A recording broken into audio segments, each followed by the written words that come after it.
हे भारतातील एक वसाहतविरोधी, राष्ट्रवादी, धर्मनिरपेक्ष, मानवतावादी, सामाजिक, लोकशाहीवादी आणि लेखक होते.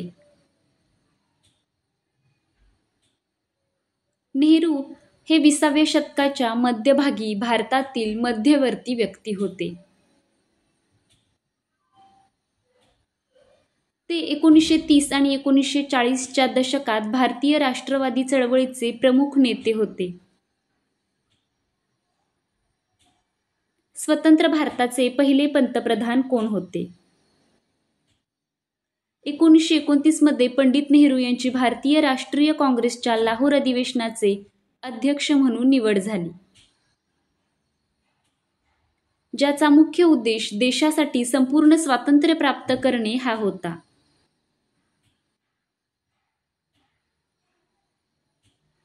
पंडित जवाहरलाल मोतीलाल नेहरू हे भारतातील एक वसाहतविरोधी, राष्ट्रवादी, धर्मनिरपेक्ष, मानवतावादी, सामाजिक, लोकशाहीवादी आणि लेखक होते.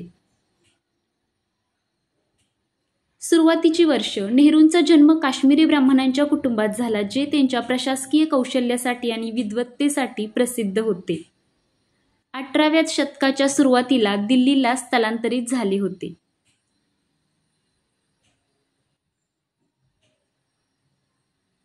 प्रसिद्ध वकील आणि भारतीय स्वातंत्र्य चळवळीचे नेते मोतीलाल नेहरू यांचे पुत्र होते, जे त्यापैकी एक बनले.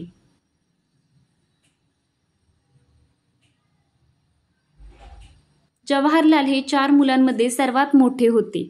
त्यापैकी 2 मुली होत्या. त्यांची एक बहीण विजया लक्ष्मी पंडित नंतर संयुक्त राष्ट्र महासभेची पहिली महिला अध्यक्ष बनली.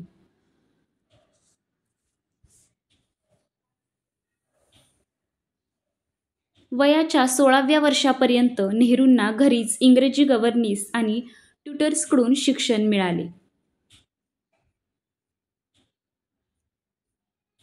त्यापैकी फक्त एक अंशतः आयरिश, अंशतः बेल्जियन थिओसॉफिस्ट फर्डिनांड ब्रुक्स यांच्या तत्त्वांवर कोणताही प्रभाव पडला असे दिसते.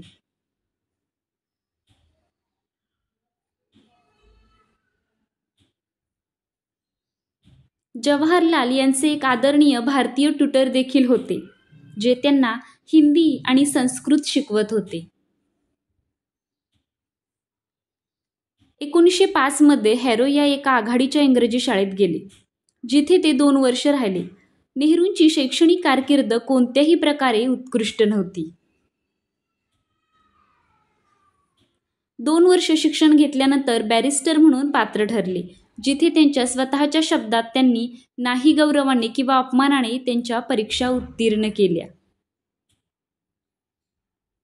इंग्लंडमध्ये घालवलेल्या 7 वर्षांमुळे नेहरूंना एक अंधुक अर्ध्या जगात सोडले.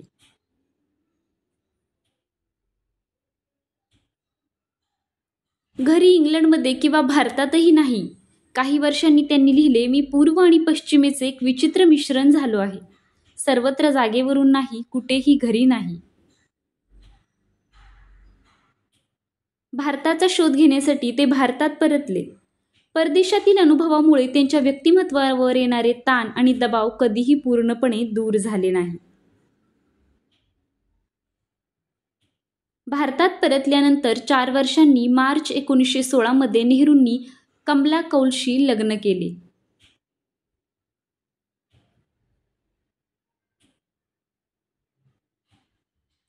दिल्लीत स्थायिक झालेल्या काश्मीरी कुटुंबातून आल्या होत्या.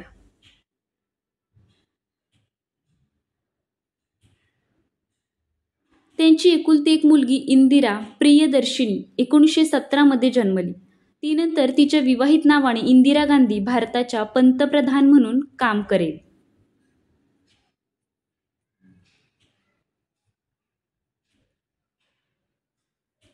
एकोणीसशे 66-77 आणि 1980-84 या व्यतिरिक्त इंदिरा यांचे पुत्र राजीव गांधी त्यांच्या आईनंतर पंतप्रधान झाले. 1984 ते 89. राजकीय प्रशिक्षण. भारतात परतल्यानंतर नेहरूंनी सुरुवातीला वकील म्हणून स्थायिक होण्याचा प्रयत्न केला.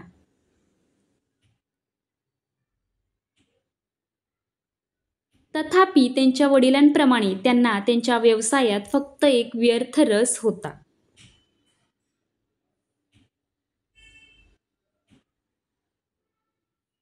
आणि त्यांना वकिलीचा व्यवसाय किंवा वकिलांचा सहवास आवडत नव्हता. त्या काळासाठी त्यांच्या पिढीतील अनेकांप्रमाणे त्यांना एक सहज राष्ट्रवादी म्हणून वर्णन केले जाऊ शकते. पंडित जवाहरलाल नेहरू यांचा जन्म दिनांक 14 नोव्हेंबर 1889 रोजी अलाहाबाद येथे झाला. त्यांचे वडील मोतीलाल वकील होते. त्यांच्या आईचे नाव स्वरूप राणी होते. जवाहरलाल नेहरूंचे काका नंदलाल हेही वकील होते. नेहरूंचे वडील त्या काळातले भारतातले ते प्रसिद्ध वकील होते. मूळचे त्यांचे पूर्वज काश्मीरी होते. इसवी सन 1761 मध्ये ते दिल्लीला आले. त्यांचे घर नहरच्या समोर होते. म्हणून परिचितांमध्ये ते नेहरू झाले. 1857च्या स्वातंत्र्य लढ्यामध्ये यांचे सर्व काही गेले म्हणून नंतर ते आग्रा मुक्कामी आले. पंडित मोतीलाल नंतर अलाहाबादला राहू लागले.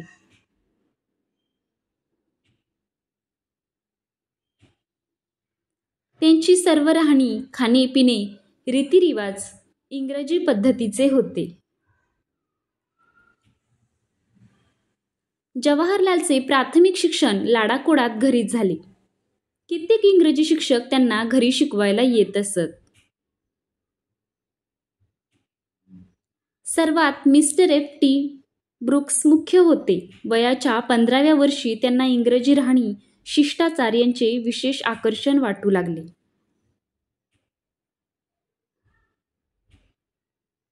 त्यांच्यासाठी ठेवलेल्या इंग्रजी दाया त्यांना उठणे, बसणे, चालणे, बोलणे हे सर्व इंग्रजी रिवाज शिकवत होत्या. एक पंडित त्यांना संस्कृत शिकवत असे. वडिलांचे मुन्शी मुबारक अलींकडून जवाहरलाल तासनतास गोष्टी ऐकत असत.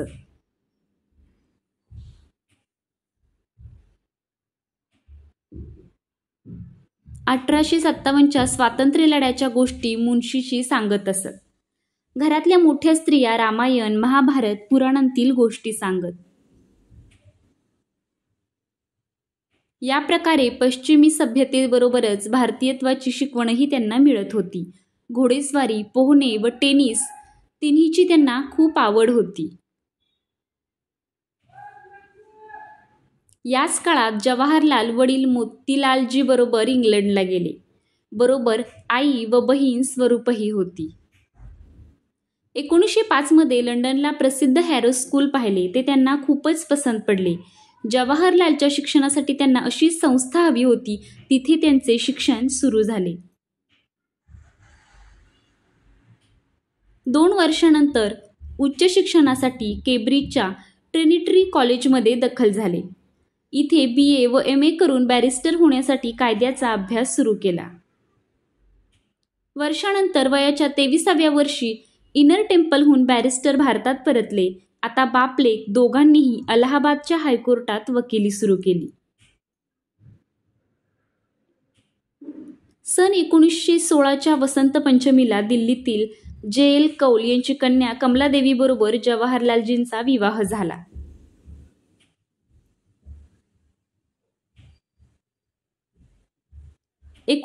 मध्येच ते पहिल्यांदा गांधीजींना भेटले होते. त्यांचे नाव ते ऐकून होते. दिनांक 19 नोव्हेंबर 1917 रोजी जवाहरलालजींना एक मुलगी झाली. तिचे नाव त्यांनी प्रियदर्शिनी इंदिरा ठेवले. हीच पुढे भारताची पहिली महिला पंतप्रधान झाली. स्वतंत्र भारताचे पंतप्रधान म्हणून देशाची जबाबदारी त्यांच्या हातात होती. त्यांनी देशाच्या प्रजासत्ताकाचा पाया घातला.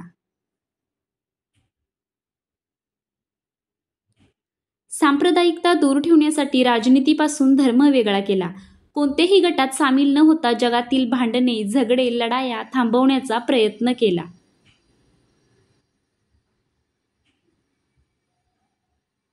देशाच्या स्वातंत्र्यानंतर भारतातील गरिबी हे मोठे आव्हान त्यांच्या पुढे होते. त्यासाठी पंचवार्षिक योजना तयार करून राबवल्या. त्यामुळे एका नव्या युगाची भारतात सुरुवात झाली. नवनवे कारखाने, मोठमोठे वीज प्रकल्प, बंधारे, धरणे, विकास योजना हे सर्व कार्यान्वित झाले. यासाठी त्यांनी बरेच कष्ट घेतले. पंडित नेहरू हे एक लेखक व विचारवंत होते. Glimpses of world history, discovery of India, letters from a father to his daughter ही त्यांची पुस्तके प्रसिद्ध आहेत. नेहरू विश्वशांतीचे पुरस्कर्ते होते. इसवी सन 1962 मध्ये माओवादी कम्युनिस्ट चीनने मित्रदेश म्हणत भारतावर आक्रमण केले. याचे त्यांना खूप दुःख झाले होते. स्वातंत्र्यानंतर भारतीय जनता नेहरूंवर जास्तच प्रेम करू लागली.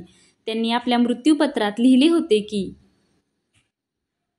मला माझ्या देशातील जनतेने, भारतीय बंधू भगिनींनी इतके प्रेम दिले आहे की मी कितीही केले तरी त्याचा एक लहानसा भागही होणार नाही. खरे तर प्रेम ही एक अशी गोष्ट आहे त्याच्या बदल्यात काही देणं अशक्यप्राय आहे. देशबांधवांबरोबरच भारतभूची पवित्र माती व गंगा यमुनेशीही त्यांचे तितकेच भावबंध होते. आपल्या मृत्यूपत्रात त्यांनी इच्छा व्यक्त केली होती, माझ्या मृत्यूनंतर माझ्या अस्थी अलाहाबादला पाठवाव्यात, त्यातील मुठभर गंगेमध्ये टाकाव्यात. त्यामध्ये माझ्या काही धार्मिक भावना नाही. लहानपणापासूनच मला गंगा यमुनेविषयी प्रेम वाटते. उरलेल्या अस्थी उंचावरून शेतात विखरून द्याव्यात. जिथे भारतीय शेतकरी कष्ट करतात त्यातून या भारतभूमीत मिसळून त्या भूमीचाच भाग बनून जातील. अशा या देशसेवेसाठी दिनांक 12 जुलै 1955 रोजी भारताचा सर्वोच्च नागरी पुरस्कार भारतरत्न दिला गेला. भारतातील मुलांसाठी ते चाचा नेहरू म्हणून प्रसिद्ध होते. यासाठी 14 नोव्हेंबर हा त्यांचा जन्मदिवस बालदिन म्हणून भारतात साजरा केला जातो.